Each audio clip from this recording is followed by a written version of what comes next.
മറ്റു വാർത്തകളിലേക്ക്. Tar mixing പ്ലാന്റിൽ നിന്നും ലോഡുമായി വന്ന ടോറസ് ലോറി 50 അടി താഴ്ചയിലേക്ക് മറിഞ്ഞു. ഇന്ന് രാവിലെ 11 മണിയോടെ കൂത്താട്ടുകുളം ചമ്പല കവലയ്ക്ക് സമീപമാണ് അപകടം നടന്നത്.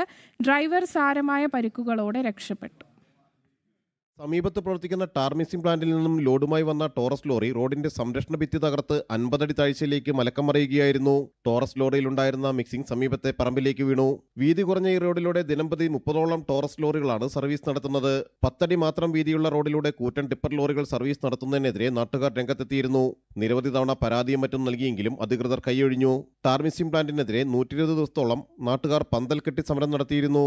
ഇന്നത്തെ കൗൺസിലർ എന്ന നിലയിൽ ഞങ്ങൾ ഇവിടെ ജനകീയ കമ്മിറ്റി രൂപീകരിക്കുകയും ആ കമ്മിറ്റി 10-45 ദിവസക്കാലം ഞങ്ങൾ സമരം നടത്തുകയും ഈ ടിപ്പർ ലോറികൾക്ക് നിയന്ത്രണം ഏർപ്പെടുത്തണം എന്ന് തന്നെ ഞങ്ങൾ അന്ന് തന്നെ പറഞ്ഞിരുന്നു. അതൊന്നും നടപ്പാക്കാണ്ട് ആണ് ഇപ്പോൾ ഈ കല്ലങ്ങും നിലങ്ങും ടിപ്പർ ലോറി വന്ന് നിത്യവും അപകടം ഉണ്ടാകുന്ന ഒരു സാഹചര്യമാണ്.